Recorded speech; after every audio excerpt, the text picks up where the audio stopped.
بسم اللہ الرحمن الرحیم۔ السلام علیکم۔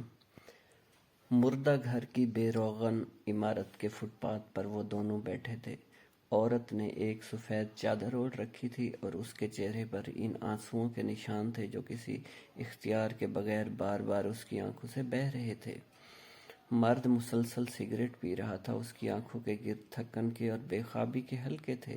ابھی 1-1.5 گھنٹہ قبل ہی ان کی ملاقات ہوئی تھی، اندر مردہ خانے میں۔ اپنے بیٹے کا زرد اور ساکت چہرہ دیکھنے کے بعد جب مرد ان یخ بستہ دیواروں کا سہارا لے کر بہت دیر تک خاموشی سے رو چکا اور لہو کے اندر پھڑکنے والی اشتعال کی آگ بجھنے لگی تو اس نے پہلی بار اس عورت کے بین کی آواز سنی جو ایک میت کے چہرے کو چوم رہی تھی اور چیخ رہی تھی اور مردہ گھر کے رضاکاروں کی گرفت سے تڑپ تڑپ کر نکل رہی تھی۔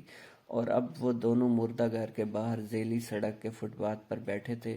شہر پر کشیدگی کی عفریت کا بھیانک سایہ چھایا نظر آتا تھا۔ صبح کا اجالا نمودار ہونے سے پہلے کوئی ایمبولینس ڈرائیور کسی بھی علاقے میں جانے کا خطرہ مول لینے کے لیے تیار ہی نہیں تھا۔ سو وہ دونوں انتظار کرتے تھے اور وقت گزارتے تھے اور رات کے اس گہرے سناٹے میں کسی نظر نہ آنے والے بوجھ کے نیچے کراہتے تھے۔ دائیں جانب کچھ دور سہراب گوٹھ کا چوراہا تھا۔ زرد روشنیوں میں جگمگاتا حیدرآباد جانے والا ٹرک چوراہے سے گزرتے وقت رفتار دھیمی کر لیتے۔ عام دنوں میں تو رات کے اس پہر قطار در قطار گزرتے تھے، مگر آج اکا دکا ٹرک ہی گزر رہے تھے۔ سناٹے اور تاریکی میں کہیں سے ایک لڑکا نمودار ہوا۔ اس نے ایک بڑی سی ٹوکری اٹھا رکھی تھی۔ اس کے پاس پہنچ کر اس نے ٹوکری زمین پر رکھی، اس میں سے ایلومینیم کی ایک بڑی سی کیتلی نکالی اور بولا، چائے صاحب۔ مرد نے اس بات میں سر ہلا دیا۔ لڑکے نے ٹوٹے ہوئے کناروں والے ایک کپ میں چائے بھر کر مرد کو دی۔ مرد نے وہ کپ عورت کی طرف بڑھا کر کہا، بہن جی چائے پی لیجئے۔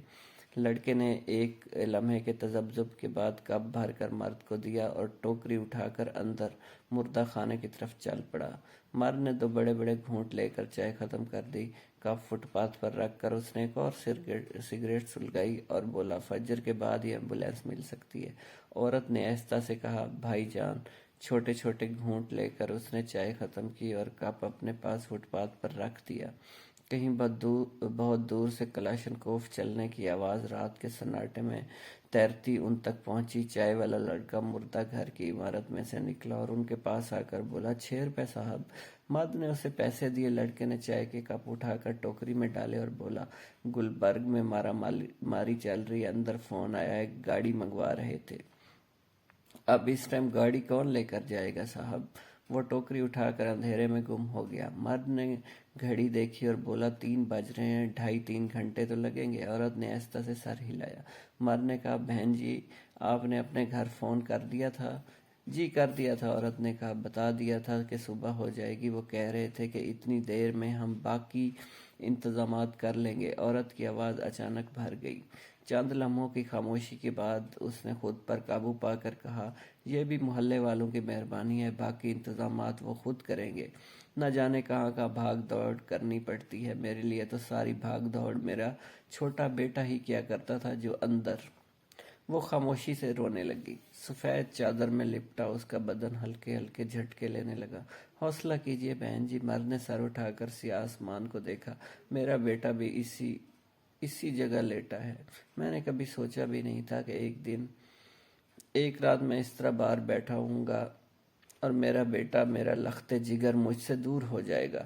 بوڑھے باپ کا ناتواں کندھا یہ بوجھ برداشت کرنے کے قابل نہیں تھا۔ پتہ نہیں ہمارے شہر کو کس کی نظر کھا گئی ہے، جوان بچوں کے لاشیں اٹھانے پڑ رہے ہیں۔ یہ گھر گھر کی کہانی ہے۔